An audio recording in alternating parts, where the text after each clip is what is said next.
성부와 성자와 성령의 이름으로 아멘. 하늘에 계신 우리 아버지의 이름이 거룩히 빛나시며 아버지의 나라가 오시며 아버지의 뜻이 하늘에서 같이 땅에서도 이루어지소서. 오늘 저희에게 일용할 양식을 주시고 저희에게 잘못한 일을 저희가 용서하오니 저희 죄를 용서하시고 저희를 유혹에 빠지지 않게 하시고 악에서 구하소서. 아멘. 성부와 성자와 성령의 이름으로 아멘. 반갑습니다. 본당 신부님이 초청해 주신 덕에 여기까지 왔습니다. 오늘 한 시간 동안 신앙의 기쁨, 그 은은한 즐거움에 대하여 라는 주제로 여러분들과 함께 묵상을 나누어 볼까 합니다. 우선 이 주제를 선정한 이유를 먼저 말씀드리고자 합니다. 저희 사제생활 40년 동안 많은 신자들이 또 성직자들과 수도자들을 포함해서 신앙생활을 하면서 그다지 기뻐하고 있지 않다는 것을 알 수 있었습니다. 그 이유는 아마도 주님의 죽음과 부활의 길을 따라 걷는 신앙의 여정은 십자가의 길이기 때문에 고행과 자선과 기도와 같이 경건하고 거룩하게 의무를 수행해야 하는 것이라고 알고 있기 때문인 것 같습니다. 그래서 그런지 의무를 다하고 있지 못하다는 막연한 죄의식을 짊어지고 살고 있는 듯 합니다. 살아가는 모든 것이 다 죄다. 이 무거운 짐을 짊어지고 가는 사람들의 표정은 우울했습니다. 그러나 우리는 세례성사를 통해서 이미 모든 죄를 용서받았고 죄에서 해방된 기쁨을 맛본 사람들입니다. 사랑과 자비의 하느님 아버지께서 주 예수 그리스도의 이름으로 우리에게 베풀어 주신 이 선물, 신앙의 기쁨, 이 행복을 되찾아야 된다는 생각에 오늘 이 주제를 정하게 됐습니다.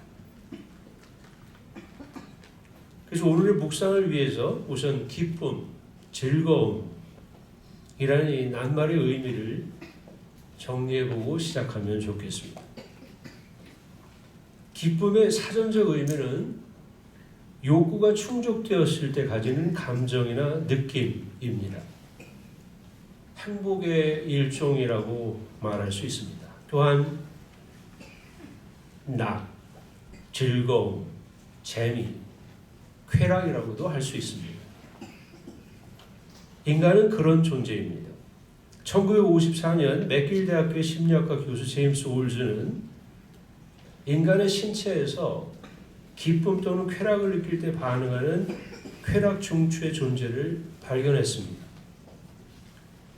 기분이 좋아지는 경험, 무엇인가를 즐기는 것을 의미하는 이 낱말은 1차적으로는 본능적인 식욕이나 성욕이 충족되었을 때의 기쁨과 같은 감각적 쾌락과 상관이 있습니다.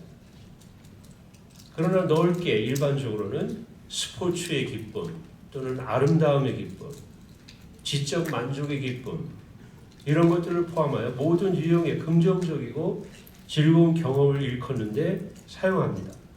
분명히 이것은 나쁜 느낌의 형태인 고통이나 괴로움과는 대조되는 낱말입니다. 그래서 기쁨의 개념은 행복 개념과 유사하긴 한데 구별되고 행복은 기쁨과 불쾌한 경험 사이의 개인의 균형으로 식별된다고 말합니다. 삶 전체에 대한 올바른 태도를 가지면 행복을 개념을 구성하는 건강, 미덕, 지석 또는 욕망의 성취와 더불어 다른 기쁨들이 있을 수 있다고 설명합니다. 이 기쁨은 가치, 욕망, 동기와 올바른 행동과 밀접한 연관이 있다고도 말합니다.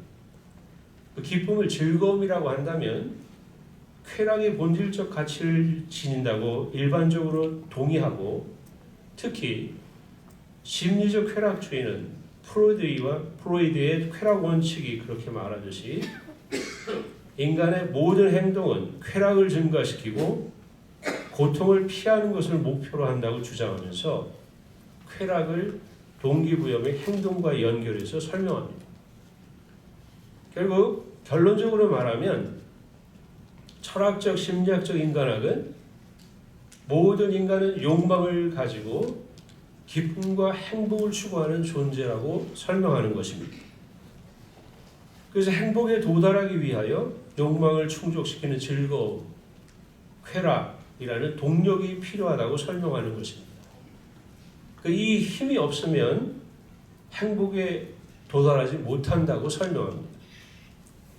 그 기쁨이라는 말, delight, 즐거움, pleasure, joy, enjoy 또는 행복, happiness, satisfaction, fulfillment 이런 종류의 기쁨, 우리가 표현하는 이 많은 낱말이 표현하는 그 기쁨은 때로 웃음과 춤으로 표현되기도 합니다.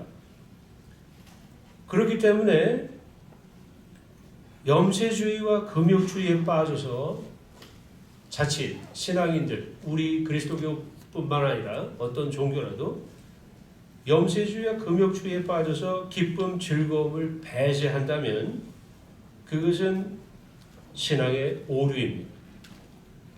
그래서 그리스도교적 인간학은 이렇게 설명합니다.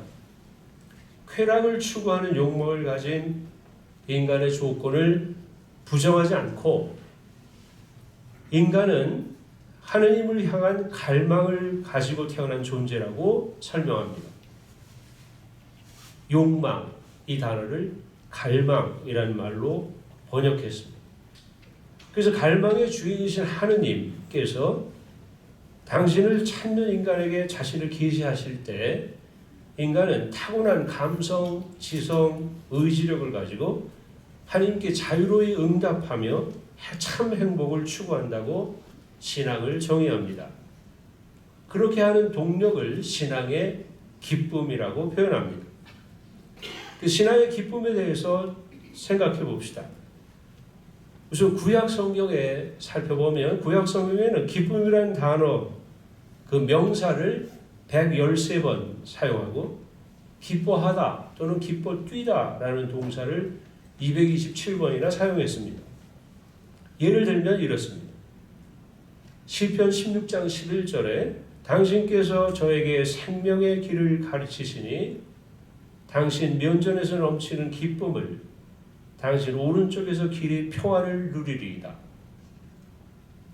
43장 4절은 이렇게 말합니다. 그러면 저는 하나님의 제단으로 제 기쁨과 즐거움이신 하나님께 나아가오리다. 하느님, 저의 하느님, 비파하며 당신을 찬송하오리다. 잠언은 또 이렇게 말합니다. 10장 28절에 의인들의 희망은 기쁨을 가져오지만 악인의 기대는 무너지고 만다. 잠언 15장 23절은 또 이렇게 말합니다. 사람은 자기의 올바른 대답으로 기쁨을 얻으니 할맞은 때에 나오는 말이 얼마나 좋으냐. 지혜서는 기쁨이 지혜의 선물인 걸 이렇게 표현했습니다. 그 아름다움을 보는 기쁨에서 그것들을 신으로 생각하였다면 그 주님께서는 얼마나 훌륭하신지 그들은 알아야 한다. 아름다움을 만드신 분께서 그것들을 창조하셨기 때문이다. 에제키엘서는 재앙을 예언하기도 했지만 너 사람아 내가 그들의 요새와 기쁨과 영화 그들 눈의 즐거움과 그들 영의 열망 그들의 아들 딸들을 앗아가는 날 비록 불행을 예고하면서도 기쁨이 선언됩니다. 요약하면 기쁨은 하느님이 베푸시는 선물이라고 모두 말하고 있습니다. 신약 성경을 살펴보면 신약 성경에는 기쁨이라는 명사가 45번, 기뻐하다는 동사는 67번 사용되었습니다. 특별히 요한복음을 인용해 보겠습니다. 내가 너희에게 이 말을 한 이유는 내 기쁨이 너희 안에 있고 또 너희 기쁨이 충만하게 하려는 것이다. 15장 11절의 말씀입니다. 16장 22절에서 순환을 예고하시고 난 다음에 제자들이 근심 걱정에 쌓여있을 때 말씀하셨습니다. 이처럼 너희도 지금은 근심에 쌓여있다. 그러나 내가 너희를 다시 보게 되면 너희 마음이 기뻐할 것이고 그 기쁨을 아무도 너희에게서 빼앗지 못할 것이다. 사도행전은 또 이렇게 말합니다. 14장 17절에서 그러면서도 좋은 일을 해 주셨으니 당신 자신을 드러내 보이지 않으신 것이 아닙니다. 곧 하늘에서 비와 열매 맺는 절기를 내려주시고 여러분을 양식으로 여러분의 마음을 기쁨으로 채워주셨습니다. 로마서 14장 17절은 이렇게 말합니다. 하나님의 나라는 먹고 마시는 일이 아니라 성령 안에서 누리는 의로움과 평화와 기쁨입니다. 고린도 후서에서 7장 4절은 이렇게 말합니다. 여러분에 대한 나의 신뢰도 크고 여러분에 대한 나의 자랑도 큽니다. 나는 위안으로 가득 차 있습니다. 나는 우리의 그 모든 환난에도 기쁨이 넘쳐 있습니다. 요약하자면 예수님이 누리시는 기쁨은 하느님 아버지 자체이시고 성령께서 믿는 이들에게 예수님이 누리시는 이 기쁨을 똑같이 나누어 주신다. 그러므로 이 기쁨은 선물이다. 이렇게 말하고 있습니다. 가톨릭 교회 교리서는 기쁨이란 낱말을 55번 사용했습니다. 특별히 참 행복을 설명하는 구절에서 1716항부터 1724항까지 여러분이 면밀히 참조해 보시기를 부탁합니다. 1716절에서 이렇게 말합니다.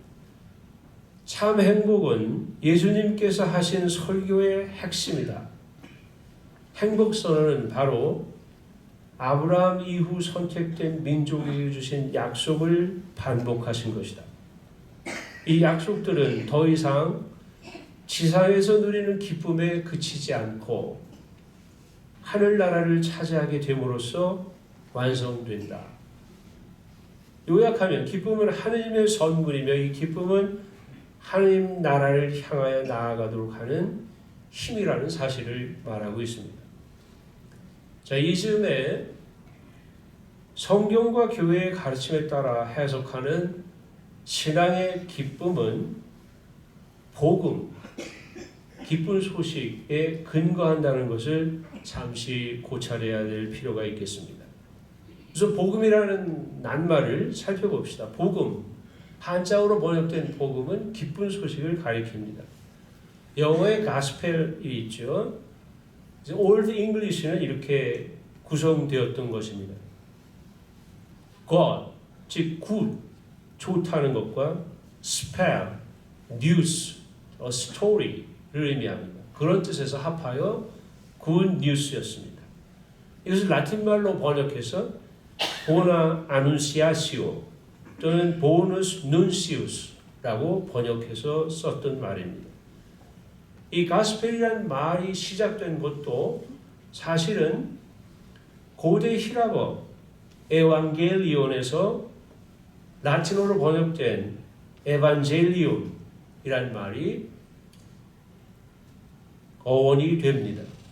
그래서 영어의 에반젤리온은 가스펠과 같은 뜻으로 사용하면서 이 낱말이 우리가 믿는 복음, 그 기쁜 소식을 가리키는 말로 사용하게 된 것입니다. 근데 여기서 이제 주목해야 할 것은 고대 히랍에서 에반겔리온이라고 말했던 이 말은 황제의 방문을 알리는 소식이었다는 것을 주목할 필요가 있습니다. 황제가 방문하다. 그게 왜 기쁜 소식인가? 잠시 생각해 봅시다. 저는 어린 시절에 한국에서 살면서 소위 그 유명한 대통령 밑에서도 살았습니다. 근데 그 대통령이 어디에 간다고 하면 그 동네가 변합니다. 왜냐하면 대통령은 전권을 가지고 있죠. 그러니까 거기에 가면 특사가 이루어지고 무너진 뚝방이 새로 세워지고 없던 길이 만들어지고 합니다. 제가 군정신부 하던 시절에 저기 의정부를 건너서 동두천을 지나서 전곡이라는 동네에 거기서 더 올라가면 대말이라는 그 소위 비무장지대 안에 있는 농사짓는 마을이 있었는데 그 철책선에 근무하고 있는 때 추기경님을 제 부대에 모시게 되었었는데 추기경님이 그 부대에 오신다는 소식을 듣고 불교 신자였던 사단장이 이 사람이 별 2개 달고 있던 사단장인데도 불구하고 추기경님이 오신다는 사실을 알고서는 성당에 찾아왔습니다. 와서 대위 계급장을 달고 있는 절더러 신부님 뭐가 필요합니까? 이렇게 물었습니다. 그래서 저는 재치 있게 여기 유리도 깨졌고 지붕도 물이 새고 여기 비포장 도로라서 먼지가 많이 나고 이렇게 얘기했습니다. 바로 그 다음날 공병대장을 보내서 모든 것을 수리하게 했습니다. 그 추기경님이 들어오시는 날 그 먼지 나는 길을 소방차가 와서 하루 종일 물을 뿌렸습니다. 먼지 나지 않게. 저 황제가 행차한다는 것은 이걸 의미합니다. 황제의 방문. 이 느낌을 가지고 신앙의 언어로 복음이라고 부르게 된 겁니다. 그러면 이것은 기쁜 소식의 내용이 무엇인가 하면 하느님의 방문에 대한 소식이다 라고 정의할 수 있겠습니다. 하느님이 오십니다. 그러면 세상의 왕이라는 사람, 그 사람이 방문했을 때 그러할진대 온 우주의 하느님, 그분이 오시면 어떻겠는가를 생각하면서 이 단어를 사용한다는 것입니다. 그래서 우리는 이 복음을 받은 사람들입니다. 그러니까 우리의 기쁨은 하느님의 방문을 접하고 하느님과 하나가 되면서 느끼는 기쁨을 말합니다. 이것은 하느님과 일치하는 참 행복에서 비롯된 기쁨이며 그래서 이 기쁨을 적절하게 표현하기 위해서 은은하다는 수식어를 사용합니다. 그래서 이쯤에서 그 은은함에 대하여 잠시 묵상해 봅시다. 우선 아브라함과 사라, 이삭의 이야기를 들려드리고 싶습니다. 우선 단어를 먼저 정리하지요. 이삭이라는 말은 히브리 말 유샥이라는 말과 같은 발음을 사용하는 단어입니다. 즉 이삭이라는 말은 웃음을 말하는 단어입니다. 그러니까 이삭이라는 말 뜻은 이름의 뜻은 웃음이라는 뜻입니다. 알고 계셨죠? 처음 들으세요? 오늘 제가 잘 왔어요. 자, 그러면 그것을 전하는 성경 텍스트를 잠시 봅시다. 여기서 그 웃음이라는 뜻의 이름 이삭은 결국 하느님의 방문을 표시하고 있다고 볼 수 있습니다. 웃음을 감추던 사라는 하나님의 선물인 기쁨을 은은하게 표현했다. 은은한 즐거움을 표현할 것이다 라고 말할 수 있습니다. 본문은 이렇습니다. 창세기 18장 10절에서 15절, 21장 1절에서 7절의 말씀입니다. 그러자 그분께서 말씀하셨다. 내년 이때에 내가 반드시 너에게 돌아올 터인데 그때에는 너희 안에 사라에게 아들이 있을 것이다. 사라는 아브라함의 등 뒤 천막 어귀에서 이 말을 듣고 있었다. 아브라함과 사라는 이미 나이 많은 노인들로서 사라는 여인들에게 있는 일조차 그쳐버렸다. 그래서 사라는 속으로 웃으면서 말하였다. 이렇게 늙어버린 나에게 무슨 육정이 일어나랴. 내 주인도 이미 늙은 몸인데. 그러자 주님께서 아브라함에게 말씀하셨다. 어찌하여 사라는 웃으면서 내가 이미 늙었는데 정말로 아이를 낳을 수 있으랴 하느냐. 너무 어려워 주님이 못할 일이라도 있다는 말이냐. 내가 내년 이맘때에 너에게 돌아올 터인데 그때에는 사라에게 아들이 있을 것이다. 사라가 두려운 나머지 저는 웃지 않았습니다 하면서 부인하자 그분께서 아니다 너는 웃었다 하고 말씀하셨다. 한편에 코미디 같지 않아요?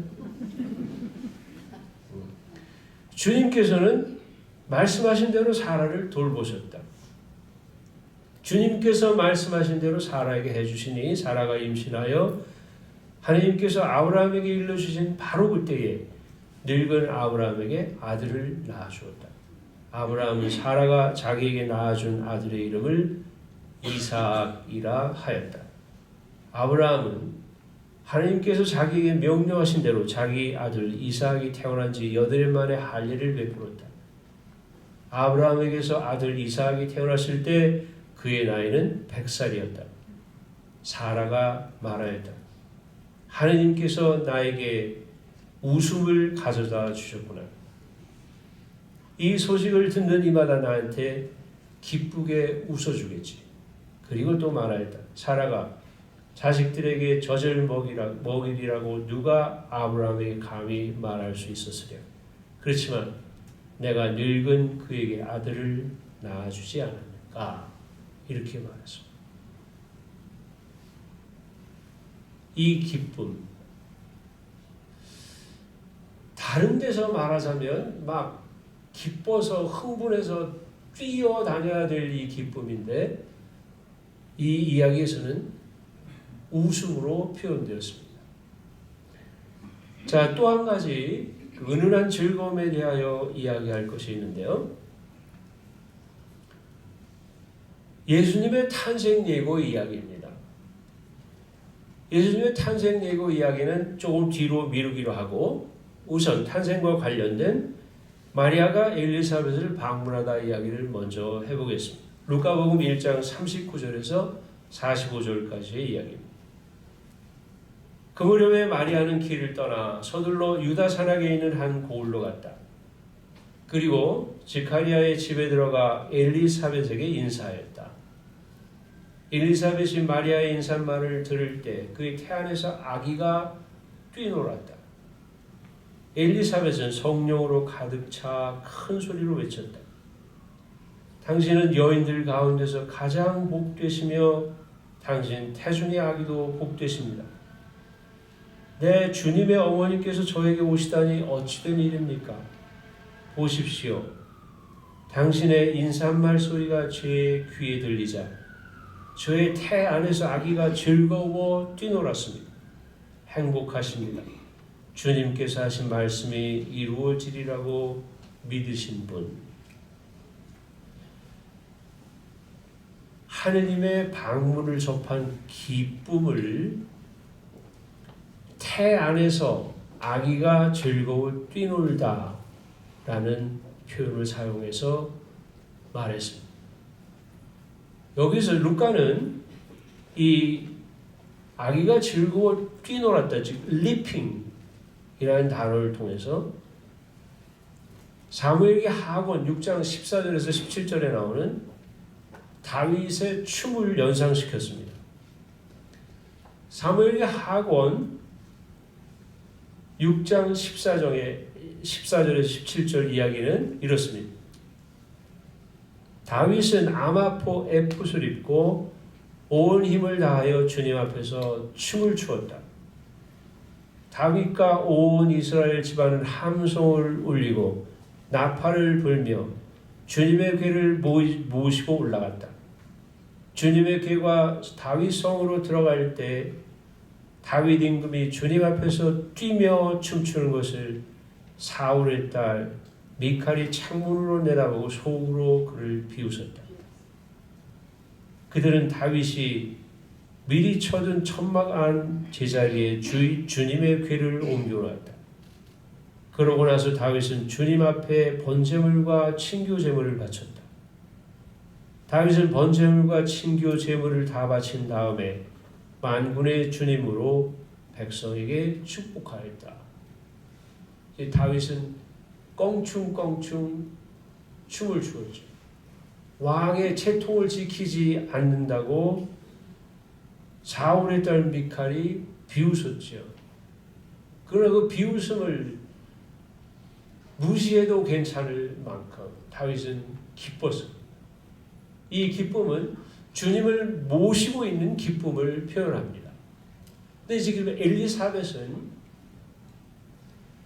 마리아의 태중에 있는 예수 그리스도, 그 마리아를 성궤라고 보고 그 안에 모셔져 있는 하느님, 그분을 접한 기쁨을 엘리사벳은 자기 태중에 있는 아기가 뛰며 춤추었다고 말하면서 다윗이 계약의 궤 앞에, 즉 하느님을 모시고 기쁨을 드러내는 춤을 춘 것을 자기의 태중의 아기의 춤으로 표현한 것입니다. 여기서 살펴볼 수 있는 것은 태중에 숨어있는 태아의 움직임. 여러분들이 많은 자매님들이 계시니까 자녀를 출산하실 때 그 과정에서 경험하셨겠죠. 이게 무슨 온 우주에 대한 이야기입니까? 태 속의 아기의 움직임, 그게 얼마나 요란하다고 이것을 그 기쁨을 표현하는 표현으로 사용할 수 있겠습니까? 거기서 아이가 발길질을 했으면 얼마나 요란하게 했겠어요? 자, 태중에 은밀한 곳에 숨어서 거기서 움직인 어린 아이의 발길질, 이것을 리핑이라 말하고 뛰며 춤추었다. 즉 러닝, 달렸다고 말하면서 다윗이 추었던 그 춤, 그것을 그야말로 은밀하게, 은은하게 그 기쁨을 표현한 것이지요. 여기서 잠시 춤에 대해서 생각해 봅시다.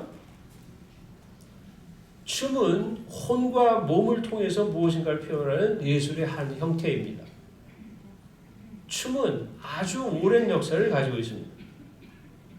고고학은 기원전 3300년경 문자가 발명되기 전에 춤은 이미 세대 간의 이야기의 구전과 공연의 중요한 일부였다는 것을 밝혔습니다. 벽화를 통해서. 그래서 쿠르트 sak스라는 사람은 무용의 세계사라는 책에서 이런 말을 했습니다. 사람들은 춤을 춤으로써 황홀한 경지로 잠겨들고 현세와 내세 사이의 차이 같은 것을 뚫고 나아가 영적인 세계, 악령, 신령의 세계에 도달했다. 그러니까 춤은 음악과 함께 인류의 시작부터 제사에 사용됐다는 것을 이렇게 말한 것입니다. 여기서 다시 우리의 주제로 돌아가서 은은한 즐거움을 표현한 성경 구절을 또 하나 생각해 봅시다.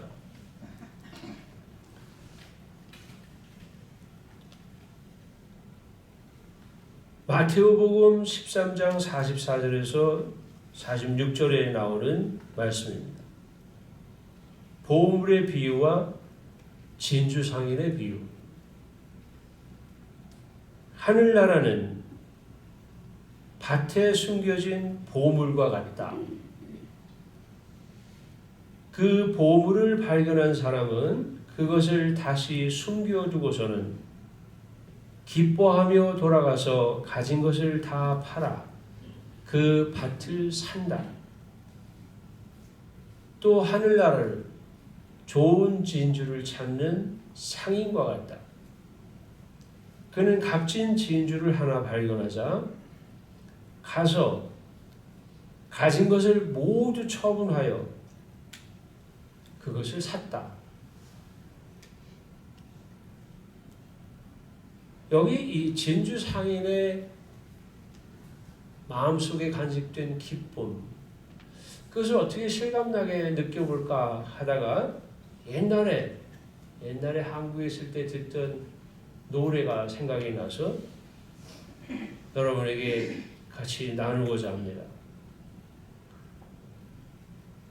사실은 이 노래는 별로 마음에 안 들어요. 그런데 그 가사, 시가 정말 마음에 들었어요. 김동완 시인이 쓴 아무도 모르라고 라는 시인. 가사는 이렇죠. 떡갈나무 숲속에 졸졸졸 흐르는 아무도 모르는 샘물이길래 아무도 모르라고 도로 덮고 내려오지요.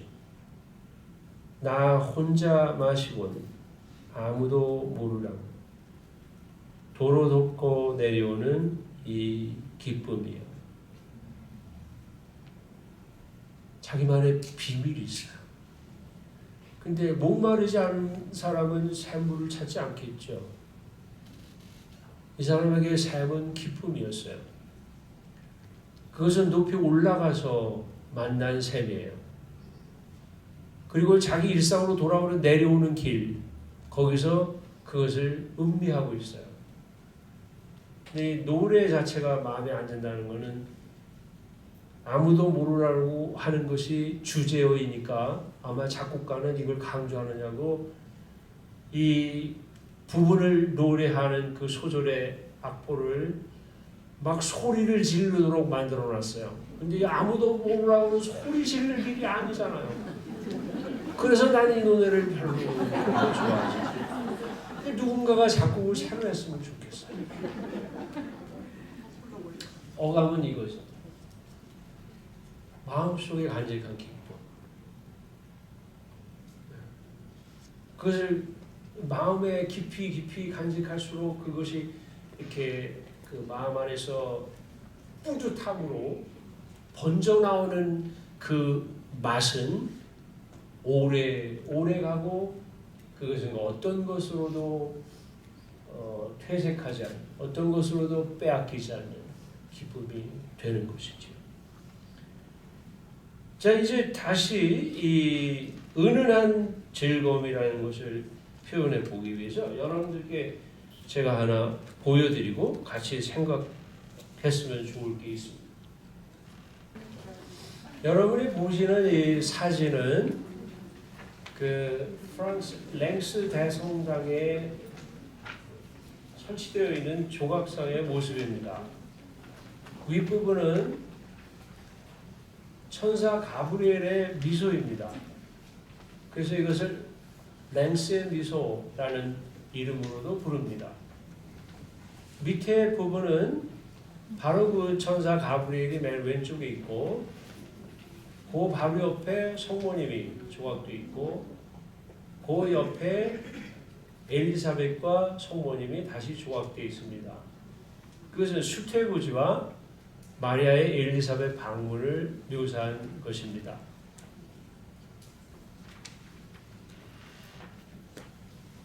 우선 성모님에게 수태고지를 했던 천사 가브리엘의 이야기를 루카복음 1장 26절은 이렇게 말합니다.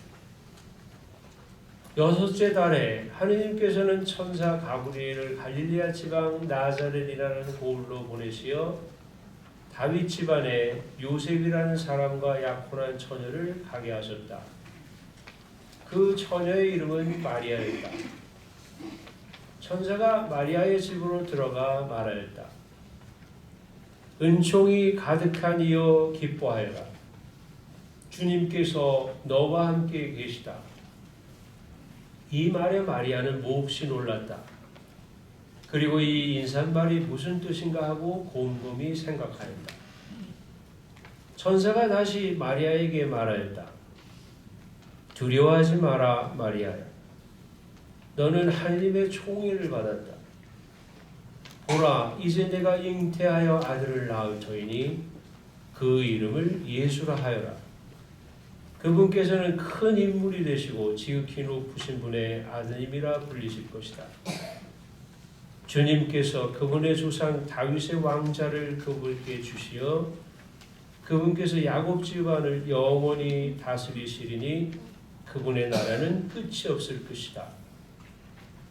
마리아가 천사에게 저는 남자를 알지 못하는데 어떻게 그런 일이 있을 수 있겠습니까? 하고 말하자 천사가 마리아에게 대답하였다. 성령께서 너에게 내려오시고 지극히 높으신 분의 힘이 너를 덮을 것이다. 그러므로 태어날 아기는 거룩하신 분, 하느님의 아들임이라고 불릴 것이다. 네 친척 엘리사벳을 보아라. 그 늙은 나이에도 아들을 잉태하였다. 아이를 못 낳는 여자라고 불리던 그가 임신한 지 6달이 되었다. 하나님께는 불가능한 일이 없다. 마리아가 말하였다. 보십시오. 저는 주님의 종입니다. 말씀하신 대로 저에게 이루어지기를 바랍니다. 그러자 천사는 마리아에게서 떠나갔다. 저희 천사 가브리엘의 활동을 보여주고 있는 대목이라고도 말할 수 있겠죠. 우리가 천사 가브리엘의 활동에 포커스를 맞추고 여기 읽어보면 그렇습니다. 그가 하나님의 메신저로서 그 처녀 마리아를, 동정녀 마리아를 찾아가죠. 가서 그에게 복을 전달합니다. 기뻐해라. 행복하다. 그 행복한 이유를 설명하죠. 하나님께서 너와 함께 계시다. 하나님의 방문을 표시했습니다. 그리고 또 하나 말한 것은 마리아가 당황하고 믿지 못한다는 말처럼 말하고 있을 때 사촌 언니 엘리사벳 이야기를 해주죠. 나이 많은 사람. 그런데 임신했다. 그러면 이제 천사는 그때도 그 하나님이 일을 하실 때 거기도 이 천사는 메신저였죠. 거기 같이 있었어요. 하나님께서는 못하시는 일이 없다 하는 걸 말하고 있는. 근데 이제 만약에 제가 그 메신저면 가서 그 말을 전할 때 그 전달받는 사람의 표정을 살피지 않겠어요?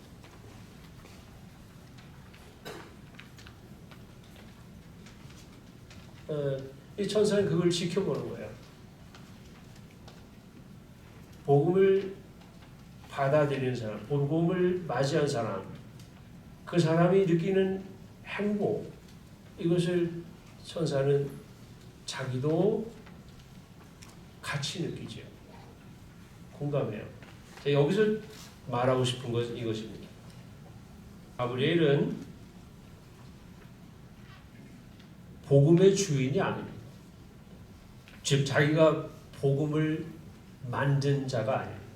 기쁜 소식의 내용 자체가 자기 자신이 아닙니다. 그리고 그 복음의 직접적 수혜자도 아닙니다. 자기가 받는 것도 아닙니다. 이 사람은, 이 천사는 그 기쁜 소식이라 해도 그게 자기 것은 아니죠. 그러니까 자기가 만든 것도 아니고 자기가 받는 것도 아니고. 그래서 그런지 여기 이 천사의 얼굴은 기쁨을 표현하는 미소를 짓긴 한데 그야말로 은은한 미소.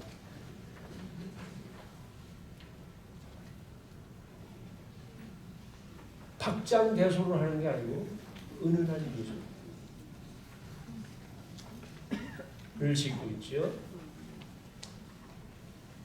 그러니까 복음 때문에 마음이 기쁜 이 메신저는, 전달자는 자기 자신이 이미 참 행복을 누리고 있다는 것을 표현하고 있습니다.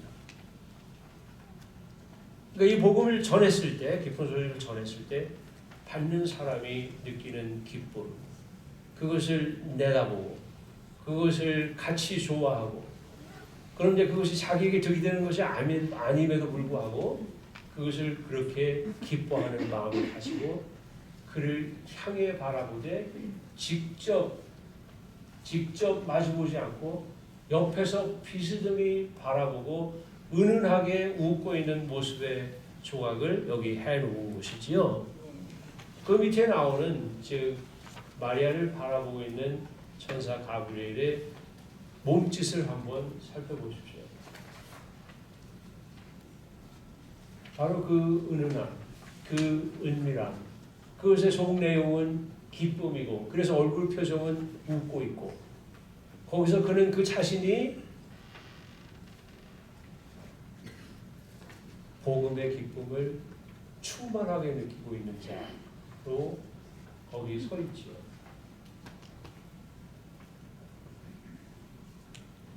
그래서 저는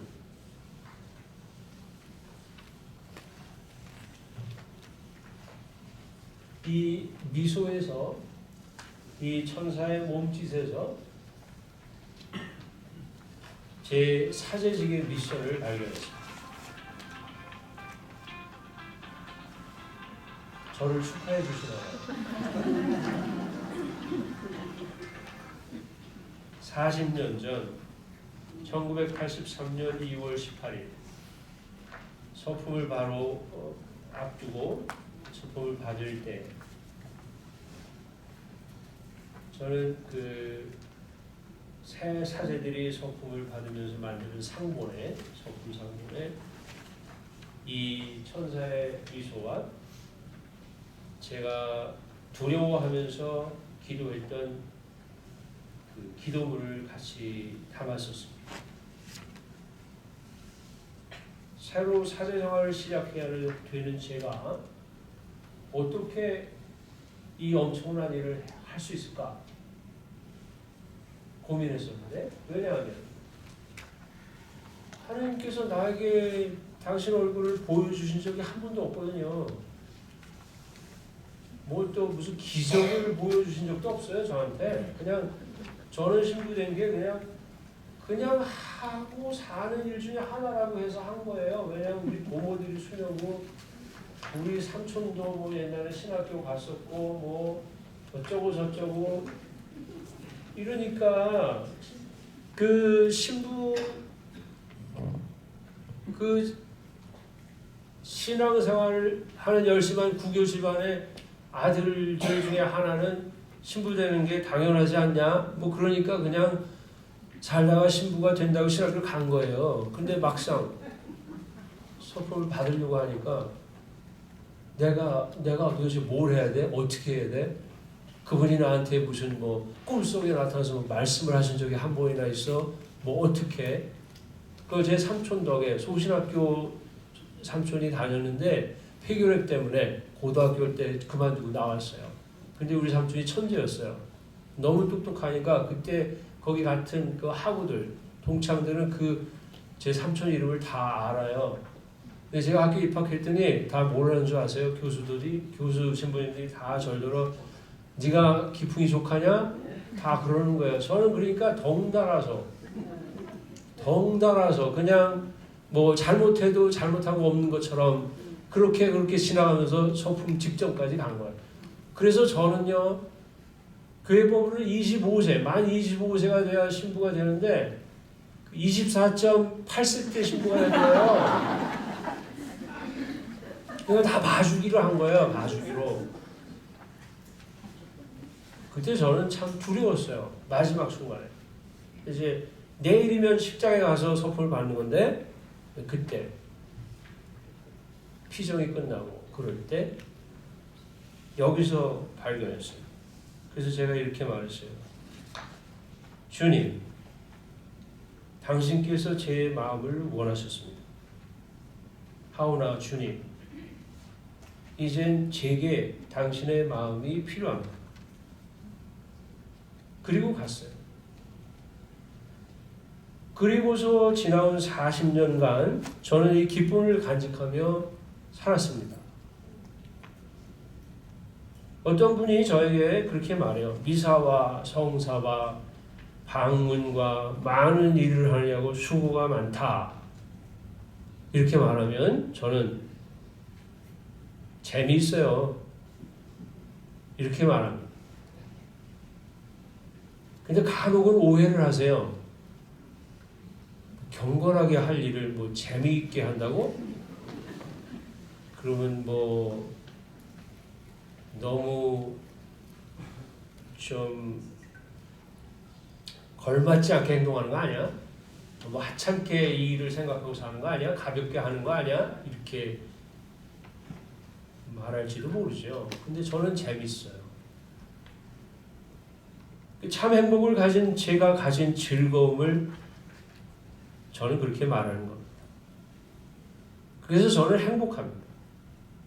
요란하지 않지만 은은한 즐거움, 신앙의 기쁨, 저는 가지고 있습니다. 그래서 여러분도 각자 나름대로 그렇게 하시기를 바랍니다. 하느님께서 찾아오신 것을 만났던 그 기억, 거기서 생겨나는 그 기쁨이 우러나오면서 여러분의 마음을 뿌듯하게 만들면서 그것을 굳이 남에게 소리 질러서 말하지 않아도 괜찮을 그 마음을 동력으로 삼아서, 힘으로 삼아서 하나님이 약속하신 참 행복에 도달하십시오. 그래서 그 참 행복에 대해서 우리 가톨릭 교회가 뭐라고 설명하고 가르치는지 가톨릭 교회 교리서를 통해서 잠시 생각해 봅시다. 참 행복은 예수 그리스도의 참 모습을 묘사하고 그분의 사랑을 표현한다. 참 행복은 예수 그리스도의 순환과 부활의 영광에 참여하는 신자들의 소명을 나타내며 그리스도인의 독특한 생활 양식과 태도를 밝혀준다. 참 행복은 고난 가운데서 희망을 북돋아주는 역설적인 약속들이다. 참 행복은 희미하긴 하지만 이미 제자들이 받은 축복과 약속들을 선포하며 그것은 동정 마리아와 모든 성인의 삶에서 실현되기 시작했다. 참 행복은 행복에 대한 인간 본성의 갈망에 부응한다. 이 갈망의 근원은 하느님께 있다. 하느님께서는 인간의 마음을 당신께 이끌기 위해 그 마음 안에 이 갈망을 심어주셨으며 하느님께서는 이러한 갈망을 채워줄 수 있는 유일한 분이시다. 본성적으로 우리가 쾌락을 통해서 욕망을 충족시키고 기쁨에 도달한다고 하는 그것과 다르게 교회는 이 욕망이란 말을 갈망이란 말로 바꿔서 갈망이 추구하는 내용이 하나님 자신이라는 걸 설명하고 있는 거죠. 그래서 아우구스티누스 성인이 말한 것을 인용했습니다. 우리 모두가 행복하게 살기를 원한다는 것은 분명합니다. 그리고 완전히 표현되기 전이라고 해도 이 명제에 동의하지 않을 사람은 아무도 없을 것입니다. 주님, 어떻게 당신을 찾아야 합니까? 당신을 찾는 것이 행복한 삶을 찾는 것이오니 제 영혼이 살도록 당신을 찾게 해주십시오. 제 육체는 제 영혼으로 말미암아 살고 제 영혼은 당신으로 말미암아 살기 때문입니다. 하나님께서만 만족을 주실 수 있다고 말했습니다. 그러니까 참 행복은 인간 존재의 목적과 인간 행위의 궁극적 목표를 드러내 보인 것입니다. 하나님께서는 우리를 당신의 행복으로 부르십니다. 이 소명에 각자 개별적으로 부름받고 있지만 약속을 받고 그 믿음 안에서 살아가는 사람들이 새로운 백성인 교회 전체도 같은 부름을 받고 있다. 그래서 저는 이렇게 정의했습니다. 그리스도인의 행복이란 신약 성경은 하나님께서 인간을 부르시는 행복의 특징을 다음과 같이 여러 가지로 표현한다. 곧 하나님 나라의 도래, 행복하여라, 마음이 깨끗한 사람들, 그들은 하나님을 볼 것이다 하고 말씀하셨더니 하나님을 보는 것, 주님의 기쁨에 참여하는 하나님의 안식에 들어감 등으로 표현한다. 그리고 하나님께서 우리를 지상에 두신 것은 당신을 알고 당신을 섬기고 사랑하여 천국에 이르도록 하려는 것입니다. 참 행복으로 우리는 하나님의 본성에 참여하고 영원한 생명에 참여하게 됩니다. 참 행복과 더불어 인간은 그리스도의 영광 안으로 들어가며 삼위께서 누리시는 생명의 기쁨에 들어가게 됩니다. 이러한 행복은 인간의 지성과 능력을 넘어선다. 이는 하느님께서 거저주시는 선물의 결과이다. 그러므로 인간이 하느님의 기쁨 안으로 들어갈 수 있도록 준비시키는 은총과 같이 참 행복은 초자연적인 것이라고 불린다. 참 행복에 대한 약속으로 우리는 결정적인 도덕적 선택 앞에 서게 됩니다. 참 행복은 우리 마음에 있는 악한 본능을 정화하고 무엇보다 우선 하나님을 사랑하도록 권유한다. 그것은 진정한 행복이 부나 안락에 있지 않고 인간적인 영이나 권력에도 있지 않으며 제 아무리 유용해도 과학이나 기술, 예술 등 인간 업적에도 있지 않으며 어떤 피조물 안에도 있지 않고 오로지 모든 선과 사랑의 근원이신 하나님께만 있다고 가르칩니다. 십계명과 산상설교와 사도들의 가르침은 하늘나라로 인도하는 길을 말해준다. 우리는 성령의 은총으로 지탱되는 일상의 행위들로서 한 걸음 한 걸음 그 길로 걸어 들어간다. 우리는 그리스도의 말씀으로 풍요롭게 되어 교회 안에서 서서히 하나님의 영광을 위한 열매를 맺게 된다. 그래서 이 참 행복의 약속을 보장받은 우리들은 이미 행복한 사람입니다. 그러니 기뻐하십시오. 이제 우울한 표정에서부터 벗어나십시오.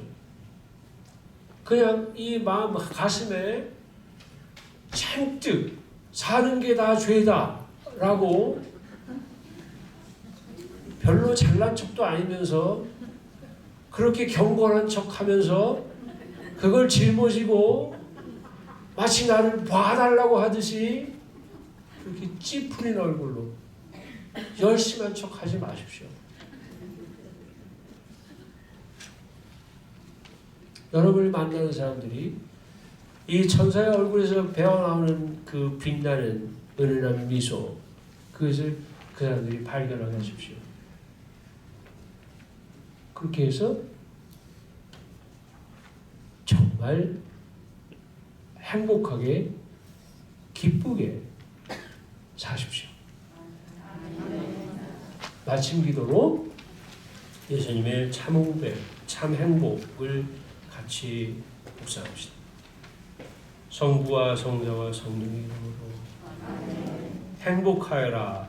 마음이 가난한 사람들 하늘나라가 그들의 것이다.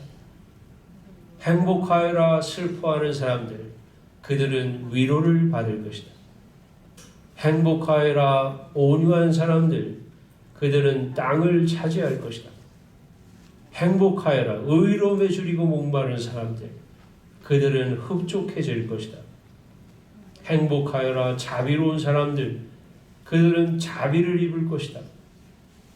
행복하여라. 마음이 깨끗한 사람들 그들은 하느님을 볼 것이다.